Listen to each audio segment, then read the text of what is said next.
Doctor صاحب تو پھر یہ سمجھا جائے کہ فیصلے اب سڑکوں پر ہی ہوں گے ایوان کی بجائے، اور آج کا پاور شوز پہ پہلے تبصرہ کر دیجیے۔ دیکھیے یہ تو کہنا شاید ابھی ممکن نہ ہو کہ فیصلے سڑکوں پہ ہوں گے، ہو سکتا ہے کہیں اور بھی ہو جائیں فیصلے،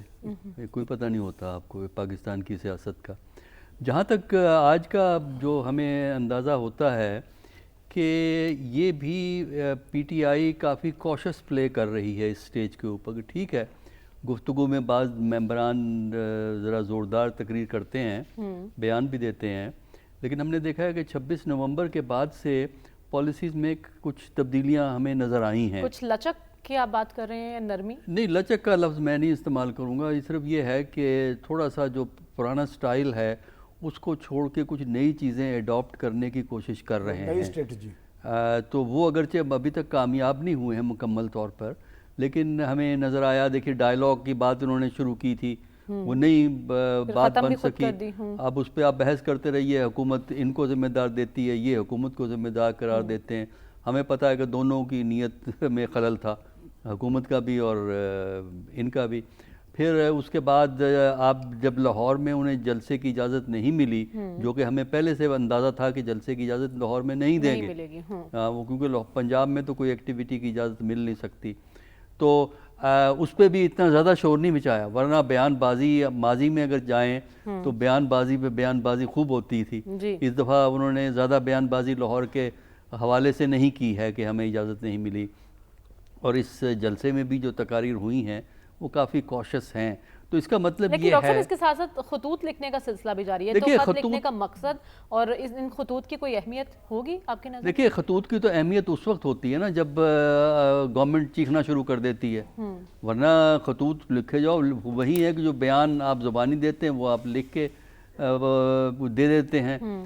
لیکن ہم نے دیکھا ہے کہ جو آرمی چیف کو انہوں نے کہا کہ میں نے آرمی چیف کو لکھا ہے تو حکومت ہل گئی، حکومت کی طرف سے بیان بازی شروع ہوگی۔ جب پہلے چیف جسٹس کو لکھا تھا اس پہ کوئی نہیں بولا،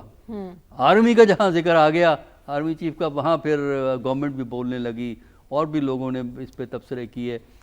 تو یہ ایشوز کو زندہ رکھنے کا ایک نیا طریقہ کار ہے جو میں آپ سے کہہ رہا ہوں نا کہ تھوڑی سی اسٹریٹجیز میں فرق پڑا ہے۔ یہ خط جو لکھنا ہے یہ اصل میں ایشوز کو زندہ رکھنا ہے، وہ خط لکھا، خبر نکل گئی، خط لکھا گیا، اچھا جی پھر وہ ہم بحث کر رہے ہیں، کوئی اور بحث کر رہا ہے، کوئی حق میں بول رہا ہے، کوئی اگینسٹ بول رہا ہے کہ خط نہیں لکھنے چاہیے،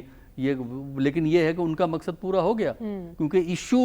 کو زندہ رکھنا ہے، ایشو کو زندہ رکھنا ہے، اس کے لیے اب نئے طریقے اختیار کیے جا رہے ہیں۔ تو اس وقت ہم دیکھ رہے ہیں کہ تھوڑی سی ماڈریشن جو ان کے آپریشنل بیہیویئر میں، بیانات میں نہیں، جو ایکچول بیہیویئر میں تھوڑی سی جو ماڈریشن نظر آتی ہے، تو ہو سکتا ہے کہ یہ کوئی اسٹریٹجی ایڈاپٹ کرنے کی کوشش کر رہے ہوں، اگرچہ ابھی تک پوری طرح ہمیں نہیں پتہ ہے کیا اسٹریٹجی ہے، لیکن دوسری طرف حکومت نے بھی بڑے میسو اسکیل پہ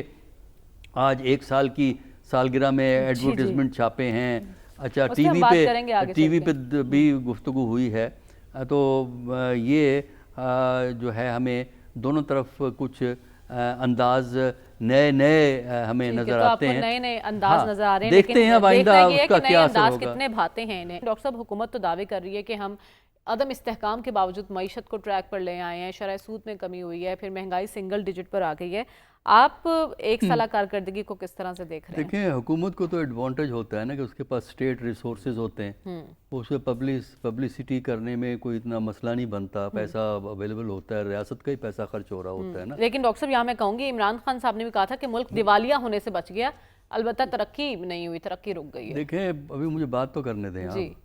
اس میں یہ ہے کہ حکومت کے پاس تو ریسورسز ہوتے ہیں، تو وہ اپنے پبلسٹی پہ جو پیسہ خرچ ہو رہا ہے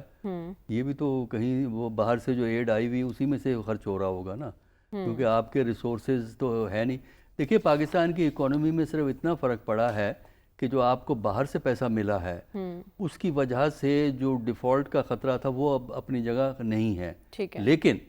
اس کے علاوہ اس فیکٹ کو تو آپ کیوں اگنور کرتے ہیں کہ آپ کی اکانومی ڈومیسٹک سورسز پہ ڈیپینڈ نہیں کرتی، آپ کی اکانومی قرضوں پہ ہے، آپ کی اکانومی خیرات پہ ہے، کوئی سعودیہ نے آپ کے اکاؤنٹ میں پیسے رکھوا دیے، چین نے اکاؤنٹ میں پیسے رکھوا دیے، اب بھی جو ہمارا ڈیلیگیشن گیا ہوا ہے جس پہ آئندہ آگے بات ہوگی اس میں سے ایک ریکویسٹ یہ بھی کی جا رہی ہے کہ اب پلیز قرضہ نہ مانگنا، ذرا اس کو بڑھا دو، اس کا ڈیوریشن جو ہے رول بیک. تو جب تک آپ کی اکانومی ڈومیسٹک سورسز پہ نہیں ہوگی اس وقت تک آپ کی اکانومی آپ ملک کے اندر اعتماد پیدا کر نہیں دے سکتی. انٹرنیشنل لیول پہ آپ کا ویٹ اس لیے کم ہے کہ آپ اپنی اکانومی پہ نہیں کھڑے، آپ دوسروں کے سہاروں پہ کھڑے ہوئے ہیں. ایک تو یہ ہے. دوسرا یہ ہے کہ جو جس طرح ابھی بات کہی کہ سیزنل پرائسز میں فرق پڑتا ہے ویجیٹیبل پہ، آپ ذرا باقی جو آئٹم ہیں دوسرے جو استعمال کے گھی ہے، آئل ہے، چینی ہے، دالیں ہیں، ذرا ان کی قیمتیں تو دیکھیں. ابھی آگے اور پھر رمضان ایک ہے. لفظ جو میں استعمال کرتا ہوں، کاسٹ آف لیونگ کو دیکھیں. اگر ٹرین کی پرائس کرائے بڑھتے ہیں تو وہ کاسٹ آف لیونگ کو بڑھاتا ہے. اگر آپ کے پاس بجلی کی بڑی باتیں کرتے ہیں، بجلی کا بل کوئی کم نہیں ہوا ہے، ایوریج 60 یونٹ 60 روپے سے کم نہیں پڑتا ہے. اور میرے پاس ایسے بل آتے ہیں، لوگوں کو مجھے دکھاتے ہیں جس میں جھوٹے